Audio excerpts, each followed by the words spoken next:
नमस्कार, हर हर महादेव, जय भोलेनाथ। आप सभी का स्वागत है आपके खुद के YouTube चैनल पर जिसका नाम है चाचा के फैक्ट्स। मेरा नाम नितिन है। अभी फ़िलहाल चैनल का इंट्रो, फिर उसके बाद आकर कहानी शुरू करूंगा। कहीं मत जाइएगा, पूरी कहानी सुनिएगा, क्योंकि ये कहानी हो सकता है कि आपके मन में एक वो जो क्वेश्चन मार्क है ना, कि हम प्रेतों को अच्छे से अगर समझ पाएँ, अच्छे से उनको पढ़ पाएँ, तो ज़िंदगी में वो जो हमारे को एक शिखर मिलना चाहिए ना, वो जल्दी मिल जाएगा। क्योंकि टोने टोट के तंत्र विद्या हमारे को जल्दी सक्सेसफुल, पैसे वाला, होशियार और पावरफुल बना देते हैं। ऐसा है क्या, बताऊंगा कहानी में। अभी फिलहाल इंट्रो, फिर उसके बाद शुरू करूंगा। हर हर महादेव।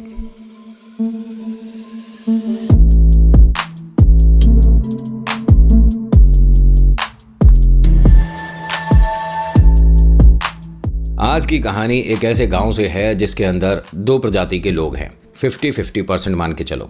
एक वो लोग हैं जो कि तंत्र विद्या का सहारा लेकर जल्दी अमीर होते जा रहे हैं, जल्दी सक्सेसफुल होते जा रहे हैं और रोग मुक्त भी हैं, यानी कोई समस्या नहीं, खांसी बुखार जुकाम तो दूर दूर तक नहीं। और कुछ लोग वो हैं 50% जो कि ईश्वर की भक्ति करते हैं, हाँ उतने कामयाब नहीं हैं और थोड़ा बहुत बीमारी, हारी बीमारी ये जो है चलती रहती है। ये जो रेशो मैंने आपको बताया, ये अब धीरे धीरे बदल रहा है। इधर के 50% लोग अब ज़्यादा होते जा रहे हैं, यानी कि जो ईश्वर में भक्ति रखते थे उनका भी इंटरेस्ट अब भूत प्रेत आत्माओं की तरफ होने लगा है। यहाँ सिर्फ 10% लोग रह गए और 90% लोग ये मानने लग गए थे कि हाँ, हमारी ज़िंदगी में कोई भी बदलाव, चमत्कार, जो एक ऊंचाई हमारे को चाहिए, ये प्रेत दिला सकते हैं, भगवान नहीं। और ये जो लोग हैं कामयाब होने की वजह से अपनी जगह छोड़कर शहर की तरफ आ चुके थे। इनमें से दो परिवार की कहानी सुना रहा हूं मैं, ठीक है। ये जो गांव है इसमें से दो परिवार हैं। ये जो प्रेतों को बहुत ज़्यादा अहमियत देते हैं, जो मानते हैं, जानते हैं, इनमें से एक फैमिली और इधर जो ईश्वर को मानते जानते हैं, इनमें से एक फैमिली आपस में अच्छी अंडरस्टैंडिंग रखती है, अच्छी बातचीत रखती है। और दोनों के जो लड़के हैं ये हम उम्र हैं, एक साथ इन्होंने एक कॉलेज के लिए अप्लाई करा था, वहाँ एडमिशन हो गया है, लेकिन पैसों की व्यवस्था थोड़ी सी देर हो पाई, इसलिए एडमिशन देर से हो रहा है। कहानी समझ आ रही है ना अभी तक, कोई कन्फ्यूज़न? इन दोनों लड़कों के नाम बताता हूँ, प्रतीक और गौरव। प्रतीक वो है जिनकी फैमिली भूत प्रेत आत्माओं पर भरोसा करती है। गौरव वो है जो कि ईश्वर की भक्ति में लीन रहता है। इसके माथे हमेशा टीका रहता है। मेरे ख्याल से आज वीडियो में मेरे भी टीका दिख रहा होगा, है ना। खैर, मैं ये क्यों बता रहा हूँ वैसे? इन दोनों की फैमिली को आप जान गए। इन दोनों ने शहर के लिए रुख करा। देखिए, गौरव और प्रतीक, कन्फ्यूज़न नहीं होना चाहिए, दोबारा से बताता हूँ कि प्रतीक वो है जिसकी फैमिली में प्रेतों को अहमियत दी जाती है, गौरव वो है जिसके परिवार में भगवान को। इन दोनों ने जिस कॉलेज में एडमिशन लिया है, 15 से 20 दिन ये लेट थे पैसों की जुगाड़ करने में, और पैसों की मदद भी प्रतीक ने करी है। गौरव उतने पैसे नहीं इकट्ठे कर पाया जो कि जमा करके देने थे। तो प्रतीक ने कहा था कि कोई बात नहीं दोस्त, मैं तेरे से बाद में ले लूँगा, फ़िलहाल तो एडमिशन कर लेते हैं। प्रतीक के मम्मी पापा ने गौरव की फ़ीस में थोड़ी मदद करी, तो इंटरेस्ट इनका भी अब धीरे धीरे प्रेतों की तरफ, तंत्र विद्या की तरफ होने लग रहा है।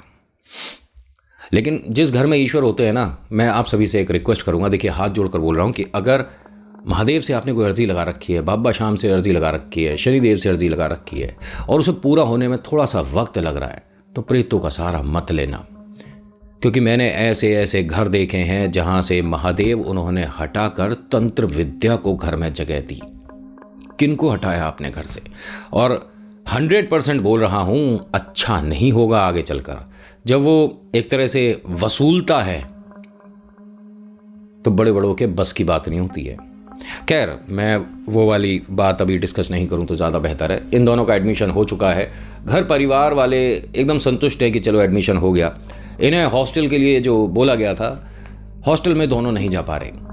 पहली एक वजह कि हॉस्टल भर चुका, दूसरा कि जो हॉस्टल में एक कमरा अब मिल रहा है, वार्डन ने कह दिया कि पहले इसकी साफ़ सफाई कर लेना, उसके बाद रह लेना। इन्होंने कहा ना जी, इतना तो पॉसिबल नहीं है कि इतनी साफ़ सफाई करी जाए, पूरी दुनिया का कचरा आपने इस कमरे में फेंक रखा है, हम कहीं बाहर पीजी वगैरह ले लेंगे, ठीक है। अब इन दोनों का नेक्स्ट डे था। कॉलेज आते हैं तो कुछ सीनियर जो हैं इनको एक अजीब अजीब टास्क देते हैं। देखिए ये वो नहीं है जो कि आप सोच रहे हो कि यहाँ इनके साथ बुरा बर्ताव हो रहा है। ये एक गेट टुगेदर है, बातचीत हो रही है, एक दूसरे को जान ही तो रहे हैं। सीनियर जूनियर जो है ये सदियों से चलता आ रहा है कि एक दूसरे को जानना पहचानना ज़रूरी होता है। इससे थोड़ा सा आगे आने वाला समय जो 3-4 साल का कॉलेज का है वो बेहतरीन गुजरता है, क्योंकि हमारे को सीनियर से नोट्स चाहिए होती है, बात करनी होती है, एक अच्छा पारिवारिक माहौल चाहिए होता है। तो यहाँ इनसे अनबन करके कौन रहे, इसीलिए इन दोनों ने ना नहीं करा। जो वो कह रहे हैं ठीक है, जो वो मुझे उल्टा सीधा बोल रहे हैं ठीक है।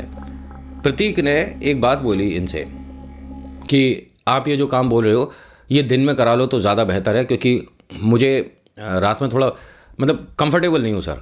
इन्होंने कहा कि नहीं ये तो रात में भाई आप दूर रह रहे हो तो इसमें हम क्या कर सकते हैं, पैदल जाओ पैदल लाओ चाहे तो। इन्होंने मतलब ये बताया कि जो इनका हॉस्टल है, ये सीनियर्स वगैरह भी उसी हॉस्टल से थे। इन्होंने कहा कि हॉस्टल के बाहर जहाँ सामने खाली मैदान है वहाँ पहले कब्रिस्तान हुआ करता था। अब कब्रिस्तान तो रहा नहीं, वहाँ से शिफ्ट हुआ, लेकिन कहते हैं कि जो एक बड़ा चबूतरा है उस पर किसी को बैठा देखा जाता है। कहा कि उस चबूतरे पर आपको 21 बताशे रखने हैं। समझ रहे हो कहानी, ठीक है। प्रतीक और गौरव से दोनों से कहा कि उस चबूतरे पर आपको 21 बताशे रखने हैं और बीच में बैठना है। इसने मना कर दिया लड़के ने। प्रतीक ने कहा कि मैं ये सब नहीं कर सकता सर, मुझे बड़ा अजीब लग रहा है, मैं नहीं कर सकता, मैं दिन में रख दूंगा, अभी दोपहर हो रही है, मैं अभी जाकर रख देता हूँ। उन्होंने कहा ये तो टास्क है, क्योंकि आप दोनों ने देर में एडमिशन लिया है तो ये वाला तो आपको करना पड़ेगा। गौरव ने कहा प्रतीक से धीरे से, तू डर मत, ये मैं कर दूंगा। तो प्रतीक ने कहा कि तू जानता नहीं है, इस विषय में मैं जानता हूं, और 21 बताशे वहां पर रखवा कर ये जो बीच में मुझे बैठाएंगे, ये आदमी, ये लड़का कुछ तंत्र विद्या जानता है भाई। ये दोनों खुसर फुसर क्या कर रहे हो, मुझे बताओ ना। उसने कहा नहीं, मैं 22 या 20 बताशे रख दूं। तो ये जो सीनियर है इसे समझ आ गया कि इसका मतलब ये थोड़ा बहुत इस विषय में जानता है। इससे पूछा कि कौन से गांव से है तू। इसने अपने गांव का नाम बताया। तो एकदम क्या कहता है कि अच्छा ये वही है ना जिसको मैं समझ रहा हूँ, तू जानता है कुछ विद्या के बारे में। उसने कहा नहीं जी मैं तो नहीं जानता, लेकिन हाँ मेरी फैमिली जानती है। अब तो तू ही रखेगा, और हाँ जब जाओगे तो घबराना मत, पूरा हॉस्टल तुम्हारे को छत से देख रहा होगा, कुछ लोग बाहर भी होंगे और कुछ लोग रोड के इस साइड भी होंगे। नहीं सर हम नहीं जाएंगे। जाना तो पड़ेगा, चाहे तो हंस कर जाओ या गुस्सा गुस्सी करके जाओ। ठीक है सर, फिर आप में से कोई हमारे साथ चलना ना। हम में से क्यों कोई जाएगा, हम सीनियर हैं, हम जो कह रहे हैं आपको करना होगा। और इसमें तुझे डरना क्यों, तू तो उसी गांव से है। उसने कहा डरना नहीं, आप सभी के सामने बोल दो ना कि आप मुझसे क्या करा रहे हो वहाँ। मैं बोल दूँ? अब यहाँ सीनियर के साथ अनबन हुई और उसने मना कर दिया प्रतीक ने। मैं नहीं रखूँगा भाई, मैं जा रहा हूँ सर अपने रूम पर, और आपने जो शिकायत करनी है मेरी टीचर से कर लेना। गौरव ने कहा कि सर उसकी बात पर आप नाराज़ मत होइए, मैं रख दूंगा। तो उसने कहा सोच ले। हाँ हाँ सर मैं रख दूंगा। तो ठीक है, आज से तू अच्छे बच्चों में, हमारे अच्छे मित्रों में, अच्छे जूनियर्स में आएगा। और वो जो इतनी नाक भौं सिकोड़े बैठा है ना, जो कि कह रहा है कि मैं बहुत कुछ जानता हूँ, 20 बताशे या 22 कर दूँ, उसको मैं बताऊँगा कि मैं क्या जानता हूँ, क्या कर सकता हूँ। वो जा चुका था, लेकिन ये मानिए कि विंडो के उधर था, अपने दोस्त का इंतज़ार कर रहा था कि जब बातचीत हो जाएगी सीनियर से तो आ जाऊँगा। वो पलट गया, अंदर आकर कहता है कि मेरा कुछ नहीं कर सकता तू। ये जो तू सभी के सामने बार बार एक तरह से डरा रहा है ना, तू कुछ नहीं कर सकता। 21 बताशे छोड़, मैं 42 और 17 का खेल भी जानता हूँ। दिखाऊं, यहीं दिखाऊं तुझे अभी। अब गौरव ने प्रतीक का हाथ पकड़ा और बाहर मतलब खींच कर ले आया कि क्या बोल रहा है तू, सीनियर से कैसे बात कर रहा है। कह रहा भाई वो तेरे से टोट के करवा रहा है, और अभी वो देखियो 2-3 चीज़ें बताएगा कि वहाँ बीच में रखकर तुझे बैठना है और ये चीज़ बोलनी है। तुझे तेरे सामने प्रेत दिख जाएंगे। कुछ आ रही है बात समझ में? गौरव ने कहा मैं वहाँ हनुमान चालीसा कर लूँगा, तू समझा कर, सीनियर के साथ बात बिगाड़ कर क्या हम रह पाएंगे यहाँ? गौरव तू मेरा दोस्त है कि सीनियर का दोस्त है? मैं तेरे ही परवाह करके बोल रहा हूँ कि वो तेरे से जो करवा रहा है ये शुरुआत है भाई मेरे, तू एक घेरे में फंसेगा। और अभी अगर तेरे को यकीन नहीं आ रहा ना, इनसे पूछे कितने बजे बुला रहे हैं। तेरे को 2:15 और 3:30 के बीच में कहेंगे रखने को, जा पूछ ले। तू कहीं जाएगा नहीं। हाँ मैं तेरे को छोड़कर कहीं नहीं जा रहा, मैं यहीं हूं और मैं देखना चाहता हूं ये क्या कर रहा है तेरे साथ। ये सीनियर के पास आया, सीनियर से पूछता है कि सर ये रात में 10-11 बजे रखना होगा, और उसके बाद तो कोई काम नहीं है। उसने कहा 10-11 बजे क्या करना है, 10-11 बजे तो हम खाना वाना खाकर टीवी शीवी देखेंगे, आधी रात में रखना है। सर कितने बजे रखना है? उसने कहा 3 से 3:15 के बीच में। अब इसे गौरव को अपने दोस्त प्रतीक की बात पर थोड़ा थोड़ा यकीन हो रहा है कि मेरा दोस्त गलत नहीं बोल रहा। ये प्रतीक के पास आता है और कहता है कि उसने मुझे 3-3:15 के बीच का वक्त बोला है। उसने कहा चल मेरे भाई, और मैं दिखाता हूँ कि मैं क्या जानता हूँ। मैं तेरे से हर बार बोलता था कि मैं उस विषय में ज़्यादा नहीं जानता, लेकिन तेरा ये बाल विवाह का नहीं कर पाएगा। तू चल मेरे साथ अभी। अरे अभी तो सुबह क्लासेस वगैरह, कह रहा आज तो कोई क्लासेस होनी नहीं ना, ये इंट्रोडक्शन चल रहा है और इंट्रोडक्शन हो रहा है। मैं अभी जाकर इनके बारे में बता दूं टीचर्स को, है? अरे तो टीचर को हम बताएंगे तो क्या बताएंगे? कोई मानेगा हमारी बात पे कि हमसे ये इस तरह से काम करा रहे हैं? प्रतीक ने कहा कि देख, जो माने तो माने, ना माने तो ना माने, लेकिन मैंने अपनी आंखों से उसका नाम यहां बोलो और उसको उसके घर पर खेल करते देखा है। मान जा मेरी बात, ठीक है? और किसी भी तरह से बस इनसे पीछा छुड़ा। तू मेरे साथ घर चल। अब ये दोनों घर आए। इस लड़के ने कहा कि 3-4 चीज़ों की ज़रूरत होगी जो जानता है विद्या, ठीक है? मैं बार बार ये टोना टोटका तांत्रिक नहीं बोलूँगा, सिर्फ विद्या बोलूँगा। ये जो लड़का है प्रतीक, जो कि विद्या जानता है, कहता है कि भाई तुझे कुछ कमरे में दिखे तो डरियो मत। तो गौरव कहता मुझे तो अभी से ही डर लग रहा है। लेकिन दोपहर के 2:30-3 बजे क्या ऐसा होता है? कह रहा है इनके लिए कोई समय नहीं होता।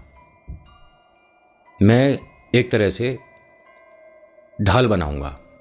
जो जो शब्द इन्हें याद हैं, ये बता पा रहे हैं, वो मैंने यहाँ कहानी से बताया कि मैं ढाल बनाऊंगा तेरे चारों तरफ, और जो वो तेरे से कराएंगे, ये मान कि जिसको वो बुला रहे हैं अगर वो सही से आ पाया तो वो तेरे तक नहीं आएगा। ये जो हमारे सीनियर हैं ना, जिनका नाम आशु है, इस लड़के का नाम सही बता रहा हूँ और इन दोनों का नाम मैंने बदला है। ऐसो का तो नाम सही बताना चाहिए ना। वो इतना इतना जानते हैं बस, और अपने आप को 50 लोगों के सामने इतना दिखाएंगे कि हम इस विद्या के बारे में बहुत कुछ जानते हैं। एक किताब उसके 3 पन्ने पढ़ने के बाद दिखने लग जाते हैं। हाँ हाँ, नहीं पता? इंस्टा पर मेरे साथ बात करना। कोई गारंटी नहीं कि जो आएगा वो जाएगा। समझ रहे हो किन के बारे में बोल रहा हूं? बहुत से लोग पूछते ना, यस नो, पास होंगे फेल होंगे। ये बहुत छोटी बात है बाबा, ये तो बच्चों का खेल है। यहां पूछो, मैं बताऊं तुम्हें। कर्ण पिशाचनी आकर बता कर जाती है, लेकिन वो एक विधि बहुत भयानक है, सरल भी है, थोड़ी सी खतरनाक भी है। ये दोनों अब कमरे पर हैं। इनका एक कमरा है और एक स्टोर और किचन, जो इनका बाथरूम है, वॉशरूम, वो इसी कमरे से कनेक्ट है, मतलब कि जॉइंट है। कहता है कि मैं यहाँ कुछ अब थोड़ा सा करूँगा, तुझे कुछ दिखता है तो डरियो मत, क्योंकि अगर तेरे को डर लगेगा तो हो सकता है कि जो आया या जिसे मैं बुला रहा हूँ वो डर जाए, उसके मन में कुछ बात आए, या पलट जाए, या वो एकदम से खौफ में आ जाए। तो इसीलिए साधारण तरीके से रहियो, नॉर्मल रहियो। मुझे दिखेंगे? मैंने कहा है अगर दिख गए तो, वैसे नहीं दिखेंगे तो अपना हनुमान चालीसा करना। क्या बोल रहा है तू? मतलब जहाँ हनुमान चालीसा होती है वहाँ प्रेत कैसे आ जाएगा? उसने कहा किसने कहा नहीं आएगा? किसने कहा तेरे को? तो यहाँ हनुमान चालीसा का पाठ कर, और यहाँ जो मैंने बनाया है ज़मीन पर, थोड़ी देर बाद इसी पर तेरे को भी थोड़ा बहुत बदलाव दिखेगा। पंखा बंद है, गर्मियों का समय है, पसीने आ रहे हैं, लेकिन यहाँ इन्हें बहुत ज़्यादा ह्यूमिडिटी, गर्मी, परेशानी नहीं हो रही। इनका ऑरा जो होता है ना, जो इस विद्या को जानते हैं, वो साधारण नहीं होता। और ये लड़का, मैं आपको बताऊं कि इस गांव में जो सबसे ज़्यादा विद्वान तांत्रिक है, उनका बेटा है। बचपन से देखें इसने ये सब कुछ। लोगों के इनके घर आकर रोते बिलखते चेहरे याद हैं इसे। पापा का मदद करना याद है। भाई मदद ही तो है वो, लेकिन लोगों ने कुछ और ही सोच लिया कि जो तंत्र विद्या जानता है, इनकी शायद जेबों में प्रेत रहते हैं कि किसी ने कुछ कहा और उस पर छोड़ दिया। ऐसा ही होता है।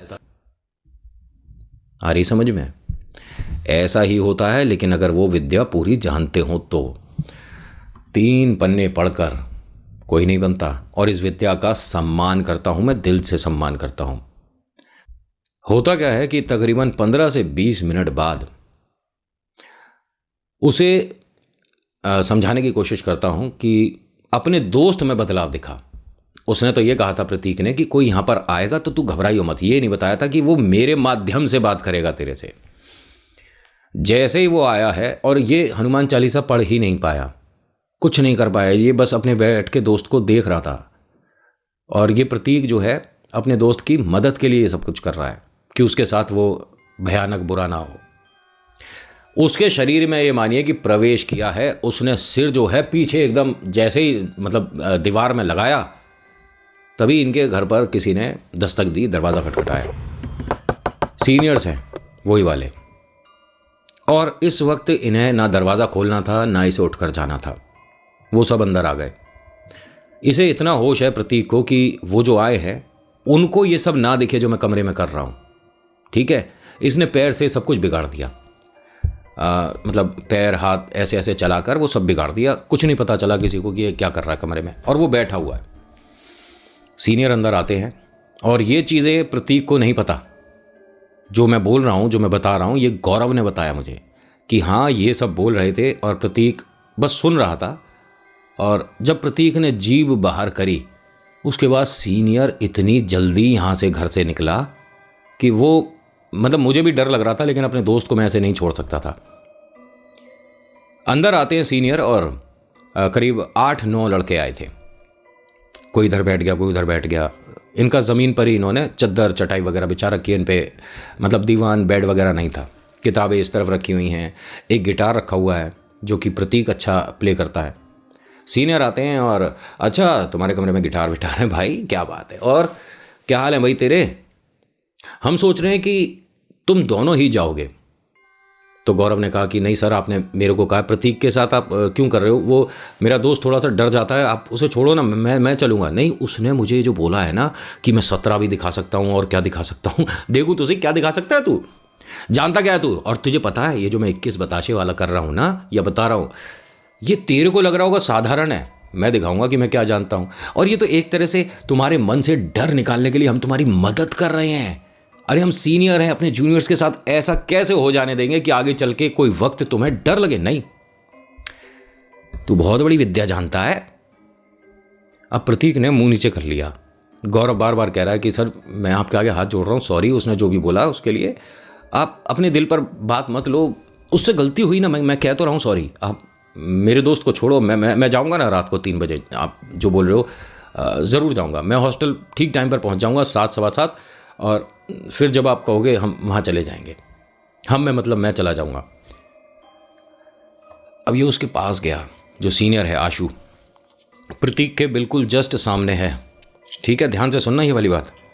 बिल्कुल मतलब ये मानिए इतनी पास आ गया, बहुत बहुत पास आ गया उसके। और उसके पास आकर कुछ बोलता है और फिर कहता है कि दिखा दियो अपनी विद्या, देखें तू और तेरा बाप कितना बड़ा जानता है। अरे तू कुछ नहीं जानता, मैं तुझे ऐसे ऐसे खेल दिखा यहां इसकी बोलती बंद हो गई क्योंकि उसने अपनी सिर्फ जीभ दिखाई। उसकी जीभ थोड़ी से नीचे तक थी। ठीक है, आंखें चढ़ी हुई हैं। ये मानिए कि पुतली में वो जो है आंख की पुतली, उसमें इसे कुछ फर्क सा दिखा। आंखें बहुत भारी हैं कि पलकों पर ना जाने कितना वजन है कि बहुत मुश्किल से ये खोल पा रहा है, और सिर्फ हंस रहा है। और इसने एक ही बात बोली, 21 बतासे तो मैं खा के आया हूं, देखेगा। क्या हुआ उसके आगे बताऊंगा अगले भाग में। क्या ये दोनों ठीक टाइम पर पहुंचे? क्या ये जो सीनियर है आशु, ये प्रेत इस तक पहुंचा? क्या आशु ने ये विद्या छोड़ दी, या आशु ने इनसे और ज़्यादा खतरनाक कुछ सोच रखा है? अगले भाग में। आज की कहानी में इतना ही। आज की कहानी आपको कैसी लगी मुझे बताइएगा ज़रूर। अच्छी लगी तो लाइक शेयर कमेंट में लिखिएगा। जय श्री राम, आपका नाम आपकी जगह। So thank you so much for watching. मेरा नाम नितिन है। मुलाकात करूंगा आपसे एक अगली वीडियो में। हर हर महादेव, जय भोलेनाथ, धन्यवाद।